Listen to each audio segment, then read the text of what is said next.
What is going on, fam? Welcome back to the channel. Today's video is all about the 1 month review of the Skechers Razor. Now, I know I've done other videos on the launch colorway and all that stuff, but I wanted to do the white and blue just because I think this is amazing. I've loved testing these. I've loved playing in games in these and training on FG and a little bit of AG. Just to get a sense of what this Soleplate is like, particularly because it's so aggressive. So without further ado, let's actually start with the Soleplate for today's 1 month review. Now, this is obviously a longer term test just because I've had these boots for a while and I wore the original launch colorway quite a bit back in Rochester when I first got them.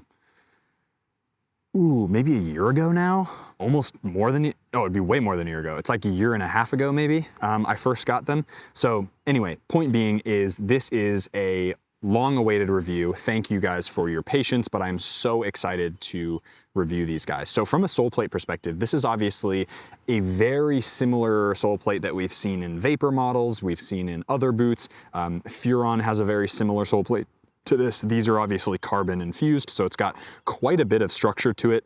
Got a really decent snapback, feels good underfoot too. This is one Soleplate that I think does a really nice job in a lot of different playing surfaces and conditions. It is a little bit aggressive for my liking for AG pitches. However, I do think if you are coming from an FG Vapor or an FG Speed Portal or an FG Furon that you've played in on an AG surface like the one behind me, I think you're gonna be totally fine wearing these on AG. I've heard from rumors and people that I know that there are gonna be AG models of this boot coming out hopefully in the next year or so. It may be closer to a year, 18 months away, unfortunately. However, I think they are coming. I've been really pushing Skechers to, and the people that I've talked to there, to like, hey, you gotta create an AG boot because an AG version of this would absolutely crush, especially in the US where there are a lot of AG pitches.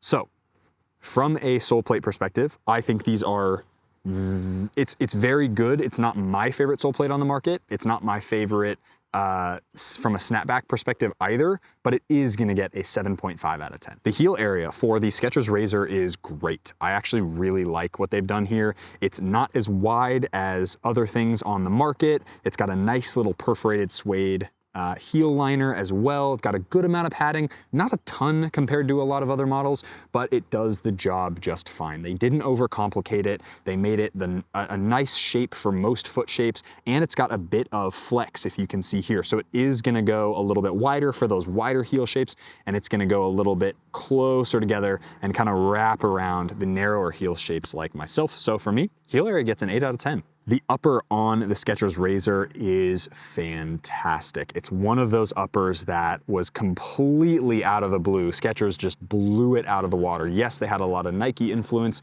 people that worked at Nike who now work for the Skechers football area and department.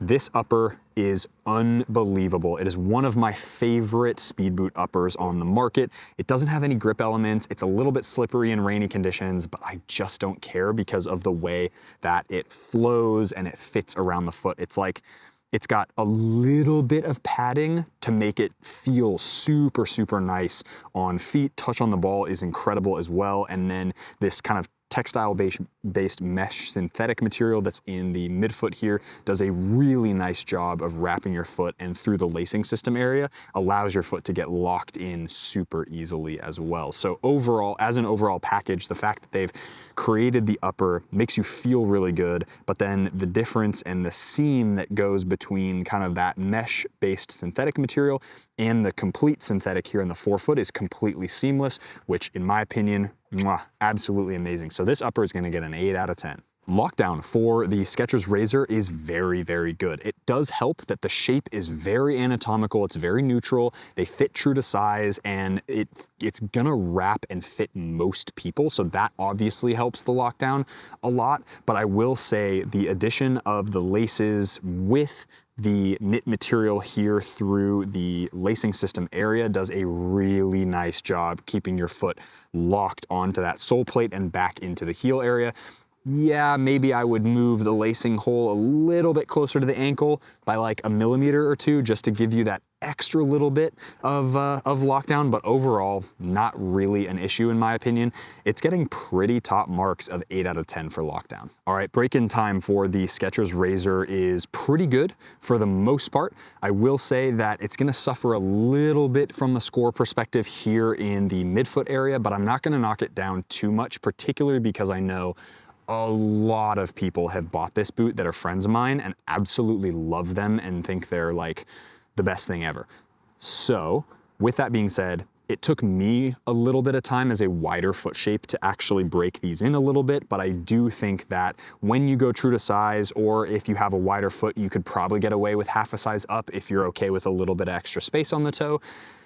These are gonna get a 7 out of 10 for break-in time. Really not bad for a speed boot of this caliber. Durability and build quality for the Razor is quite good actually. I think they've nailed it as far as quality of materials. The durability has been excellent. Yes, I have worn these on FG more than I have on AG, but even on AG surfaces, like I've cleaned them a couple times and they seem to be holding up really, really well considering the beating that they've taken. So as far as, let's go over quality of materials first and build quality. Build quality seems to be really good. Seams seem to be holding excellently well. The materials in the midfoot feel super substantial and very well put together. The material in the forefoot obviously feels excellent and very premium. The knit is fine. It's not it's probably on the lower end of like quality as far as knit goes.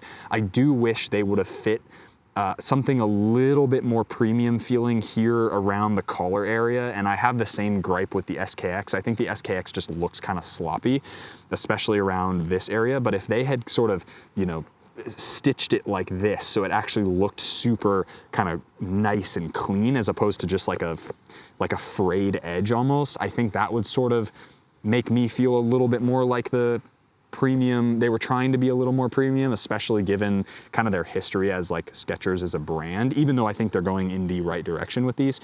So for me, this is gonna get a durability and build quality score of 7.5 out of 10. All right, shape and fit for the Skechers Razor is actually freaking awesome.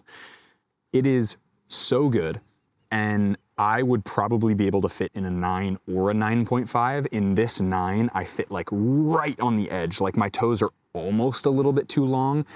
Once I get back to Australia, I'm actually currently in Seattle. When I get back to Australia, I will probably get a 9.5 in the newest colorway from Skechers just to see if the 9.5 fits a little bit better, and maybe I'll try to, you know, break those in, see how they go. But the 9 actually fits really well. Yes, it takes a little bit of break-in time and all that stuff, but it's not bad. And so for me, this is one of those boots that just, the shape and the fit is awesome. It fits really well, it performs really well, and so for me, it's gonna get an 8.5 out of 10. All right, competition for the Razor is a pretty straightforward one. It's basically every speed boot on the market. So naming a few of the top ones, you've got the Vapor 16 from Nike, you've got the Adidas F50 and F50 Plus, F50 Laceless, you've got the Puma Ultra 5 and the Puma Ultra 5 Carbons, you've got, I suppose you could put X-Fly Pro 2 in there from Asics, you could put the Alpha in there for sure from Mizuno. Trying to think of what else you could put in that speed boot category that actually makes sense. Because a lot of speed boots from the Asian brands, like the Japanese brands and some of like Athleta and a couple of those, like those are all kind of more focused on the leather, whereas a lot of the other ones I mentioned are either knit or synthetic. And so I feel like that's more of like what's in for speed boots right now. So from how these stack up, with the new Vapor 16 on the market, those are excellent, very, very good. These are also excellent. Oh, and Furon, duh, my favorite. So Furon for me is probably the top. Furon is gonna get like the most comfortable. It kind of does everything that I want it to do. Vapor 16, I'm still working through. I do think it's one of those boots that I'm gonna say is probably top of the list. It might even top Furon, but I do think the Furon just fits me a little bit better, just in overall shape and comfort, if you will. The F50 is a really, really good football boot, but it's a little stiff for what I want, and the upper takes a little bit too long to break in. I'm okay with that because number one, this is what I do for a living, but number two is that's like if you create a boot that's incredibly locked in and super focused on agility and speed and all that stuff, the trade-off is it's gonna take a little bit longer to break in. That's just the way it is. This, I think, does a beautiful job of kind of mixing those two things. It's got great performance, but it also feels really soft and supple when you're breaking it in. So the tough part is that pretty much every speed boot on the market is excellent right now. Like we really do have, we're in 2024 is one of those years where basically every speed boot, aside from maybe Puma Ultra 5 Carbon, which I just think is dope, but it's not something that I recommend for most people just because it's so extreme. We are in an era right now where regardless of what brand you choose, it is an incredible, incredible time to be a football boot nerd and a speed boot connoisseur because every option on the market is really good right now. So I don't even know where I'd rank these, but they'd probably be towards the top because I really, really enjoy wearing them. All right, overall performance for the Skechers Razor, it's awesome. I really like this. It's lightweight, it performs well, it's got great grip on the ground, amazing upper, the touch is awesome. The knit kind of through the lacing system area pulls everything together, makes it feel really seamless. There's not a lot from a performance perspective that I could knock on this other than I do really like the grippiness of the grip knit, so like a stickiness would be kind of cool, but it's a speed boot, so it doesn't really matter that much. So for me, these are gonna get an 8 out of 10 for performance. All right, guys, overall for the Skechers Razor, number one, we have to give credit to this colorway. This colorway is absolutely amazing. White with blue accents looks incredible. Diamond Ice colorway, it's absolutely awesome. Performance benefits of the Hyperburst Pro insert. You've got the good heel area, amazing forefoot material, good kind of seamless sensation all around, pretty good sole plate, pretty responsive and great on FG surfaces. This is one of those boots that I think absolutely knocked it out of the park and is a really special offering in the speed boot category, and I really think more people need to pay attention to this. Overall, this boot gets an 8 out of 10. It is definitely near the top of my list for 2024, even though it was released in 2023. So this is definitely up there as far as boots that I enjoy wearing on a regular basis, and I will definitely be continuing to beat these up and to give them a run around because I think these are awesome. So Skechers, great job. SKX needs a lot of work, but these ones are fantastic. So hope you guys enjoyed that video today, guys. If you did, hit that like button, subscribe to the channel if you haven't already. 20% discount code for the socks you saw in today's video, which I love. They are WeFoot grip socks, down in the description box below. As always, be awesome, take care. I'll see you guys in the next video.